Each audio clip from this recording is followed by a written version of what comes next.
Study हो गई है, ज़्यादा देर तक मैं नहीं पढ़ पाई, 1 घंटा तक मैं पढ़ पाई। तो जो मेरा टारगेट था, मैथ प्रैक्टिस करना था और हिस्ट्री और मेरा जो पेपर है इंग्लिश, उसको मैं पढ़ने वाली थी। तो मैं अभी फ़िलहाल मैंने हिस्ट्री को कवर किया, मतलब रिवीजन किया है, और मैथ को प्रैक्टिस मैं मैथ से ही करूँगी, क्योंकि कॉपी में उतना करना अभी उतना टाइम नहीं है।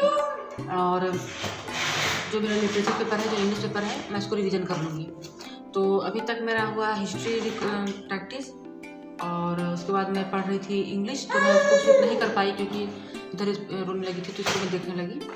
तो इसी तरह से है कि देखिए, जब आप टारगेट बनाते हैं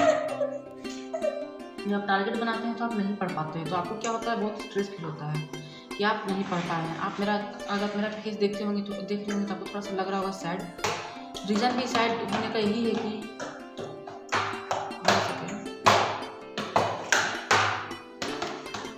सैड होने का रीज़न ये है कि मैं जब भी मैं टारगेट बनाती हूँ तो मेरा टारगेट फेल हो जाता है और मुझे बहुत स्ट्रेस फील होता है। तो मैं आपको सजेस्ट करूँगी कि आपका टारगेट कभी नहीं बनाएं। स्पेशली जब आप एक मदर होती हैं, हाउस वाइफ है, तो टारगेट आप बना सकते हैं क्योंकि वो आपके ऊपर है।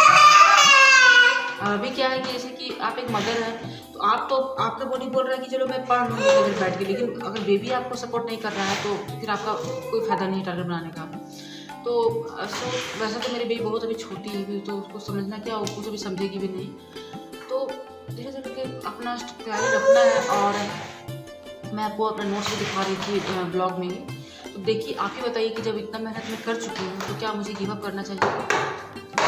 और तब जब आप किसी रास्ते में चल पड़े होते हैं और आपने थोड़ा सा रास्ता तय कर लिया है और आपको पता है उस रास्ते में कैसे जाना है, तो क्या आपको लगता है कि उसमें गिव अप करना चाहिए? तो यही मेरे अंदर सवाल चलता रहता है हमेशा, क्या मुझे गिव अप करना चाहिए? लेकिन मैं खुद को बोलती हूँ कि नहीं, मुझे नहीं गिव अप करना है, क्योंकि जब आपके पास सपोर्ट होता है, आपके हस्बैंड का सपोर्ट होता है, आपका खुद का टैलेंट होता है कि आप वो चीज़ कर सकते हो, तो आपको और भी गिव अप नहीं करना चाहिए, है ना?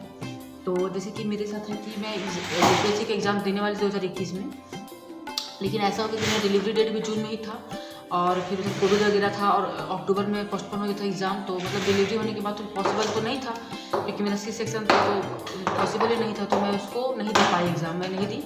और इसी कारण से अब मैं सोच रही हूँ कि 22 वाला दूँगी एग्ज़ाम, या फिर 23 वाला पक्का दूँगी, क्योंकि मैं अब और लेट नहीं कर सकती। अगर 22 में प्रिपेयर हो जाता है तो मैं एग्ज़ाम दूँगी, और नहीं तो अदरवाइज़ मैं 23 को पक्का दूँगी, चाहे जैसे मुझे पढ़ना पड़े, चाहे